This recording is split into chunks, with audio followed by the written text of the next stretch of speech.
पद्मश्री साहित्यकार धर्मवीर भारती जी के चौक के समारोह के लिए आज हम सब में उपस्थित अमिताभ बच्चन जी,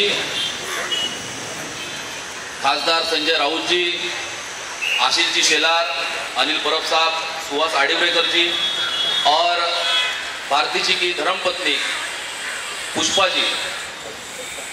मैं सबसे पहले धन्यवाद कहना चाहूँगा अभियान का अमरजीत मिश्रा जी का कि हमारे विभाग में रहने वाले हिंदी के बड़े साहित्यिक श्री धर्मवीर भारती जी का चौक का नामकरण करने का अवसर मुझे दिया। प्रस्ताव उन्होंने मेरे पास लाया और 2013 से महानगर पालिका में हमने 1 साल में वो पास करके लिया।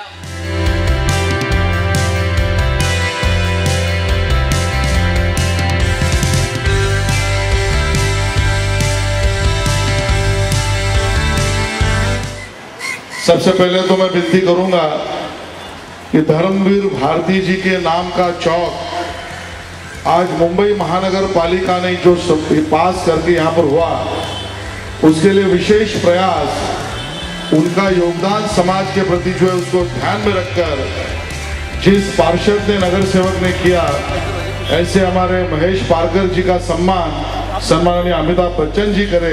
इस प्रकार से मैं निवेदन करूंगा कि आप उनको इस हाथों से लगातार और इस प्रकार की कल्पना करिए।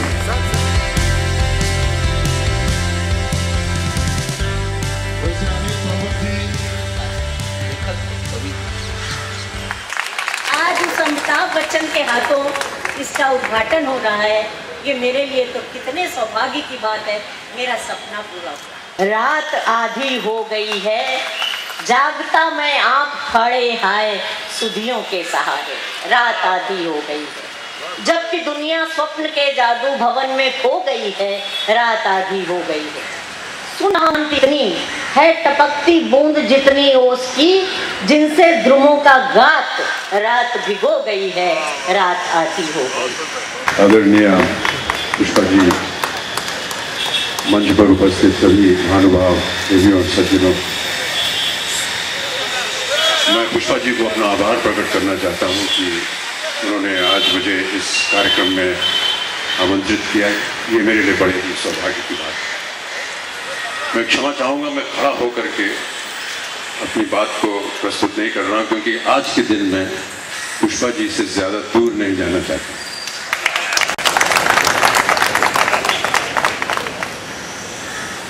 ये जो मोहल्ला है बांद्रा पूर्व का, इस मोहल्ले में और उसकी गलियों में कई बार मैं घूमा फिरा हूँ, कई बार आता जाता रहा हूँ।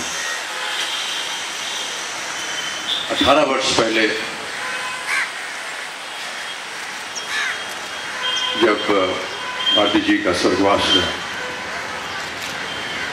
उस दिन भी आया था। दुखद घड़ी थी, मन बहुत भरा हुआ था, लेकिन आज जब यहाँ आया हूँ तो एक प्रसन्नता भी हो रही है कि आज धर्मवीर भारती चौक का उद्घाटन हो रहा है। और इसके लिए मैं जितने भी लोगों ने इसके पीछे काम किया उनको मैं अपने हृदय से बहुत बहुत धन्यवाद देता हूं।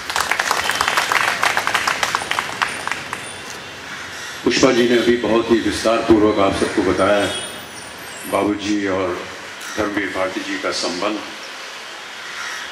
और जैसा कि उन्होंने कहा, ये कोई 10-20 वर्ष का संबंध नहीं था। बाबूजी जब इलाहाबाद यूनिवर्सिटी में जो अंग्रेजी विभाग था वहाँ पढ़ाते थे, तो धर्मवीर भारती जी उनके विद्यार्थी थे उस विभाग में। आगे चलकर भारती जी ने, जैसा कि पुष्पा जी ने कहा, वो हिंदी विभाग में पढ़ाने लगे और तभी से इनका ये संबंध बना रहा। दोनों ही बाबूजी और भारती जी का ये जो संबंध है, ये एक तरह से गंगा जमुनी, जो इलाहाबाद का एक निशान है, गंगा जमुनी संपर्क था और संबंध। बाबूजी ने अपनी कविता में लिखा भी है कि गाता हूँ मैं अपनी भाषा, सीख इलाहाबाद नगर से। तो ये जो संबंध था, ये केवल 2 मित्रों का नहीं था, बाद में जाकर के ये 2 भाई बन गए और बहुत ही घनिष्ठ इनका संबंध रहा। मैं तो शायद उस समय 8-10 वर्ष का रहा होऊंगा जब इलाहाबाद में अपने घर पे भारती जी को आते हुए देखता था। इलाहाबाद में जहाँ हमारा घर था वहाँ पूज्य माता जी ने, मेरी माता जी ने, उनको फूलों का बहुत शौक था और बहुत ही खूबसूरत उन्होंने गुलाब का एक बगिया वहाँ बना रखी थी। हर वर्ष इलाहाबाद में एक प्रदर्शनी होती थी फूलों की, और उसमें माँ जी को उन गुलाब के फूलों का सबसे प्रथम पुरस्कार मिलता था, क्योंकि वो गुलाब इतने अच्छे उग जाते थे।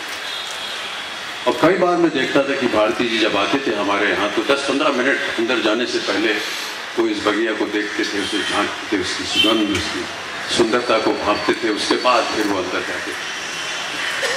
दुबले पतले बहुत ही लंबे कद के भारती जी काला चश्मा पहने रहते थे हमेशा। रात को भी वो काला चश्मा पहन के आते, ये मुझे बहुत अच्छी तरह से याद। और रात बेरात घर में गोष्ठियाँ होती थी, साहित्यकार आते थे, कविगण आते थे, और उस गोष्ठी का एक नामकरण भी हो गया था, परिमल।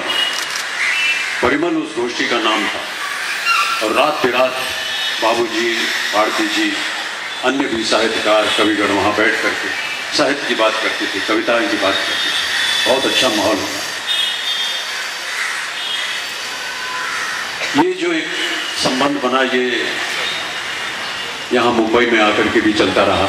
कई बार बाबूजी की कविता पाठ हुआ, जब शायद भारती जी और पुष्पा जी केम्स कॉर्नर के पास एक मकान में रहते थे, वहाँ पर कलानगर आने से पहले। और वो एक बहुत ही अच्छा एक शाम थी जब सब ने मिल करके वहाँ बाबूजी को सुना था। बाबूजी अस्वस्थ थे, लेकिन फिर भी वो बहुत लंबा चला, 3-4 घंटे तक वो कविता पाठ हुआ। वो आज भी मुझे स्मरण है।